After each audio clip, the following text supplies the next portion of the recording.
เขาจากอ้ายไปโดนแล้วแต่ว่าน้องแก้ว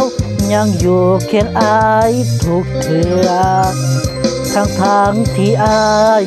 ได้ทำผิดอย่างล้นเหลือกลับมาทุกเทื่อน้องก็ต้อนรับทุกครั้งตามแล้วตามต่อน้องยังตั้งใจรออ้ายหูว่าหลายใจน้องยังคอยอ้ายบ่ห่างอยู่ในโลกนี้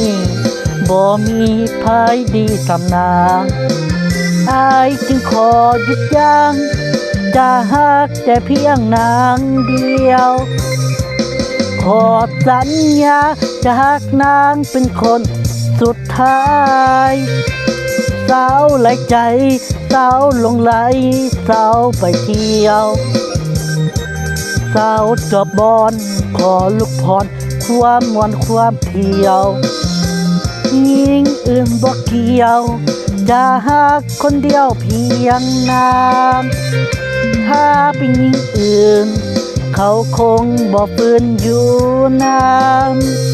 ทำผิดประจำน้องยังอยู่น้ำบ่ตาวขอบใจฟ้าที่ส่งให้มาพบนางอยากขอห้องดังจะฮักนางเป็นคนสุดท้าย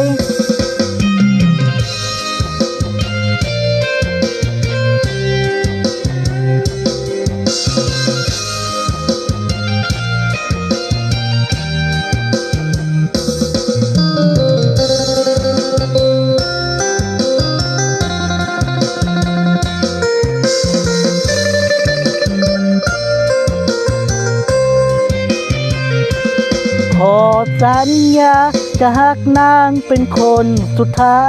ยสาวไหลใจสาวหลงไหลสาวไปเที่ยวสาวจอกบอนขอลูกพรความวันความเที่ยวยิ่งอื่นบอกเกี่ยวจะฮักคนเดียวเพียงนางถ้าเป็นยิ่งอื่นเขาคงบ่ฝืนอยู่น้ำทำผิดประจ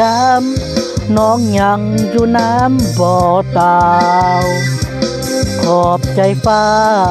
ที่ส่งให้มาพบนางอยากขอห้องดังจะฮักนางเป็นคนสุดท้า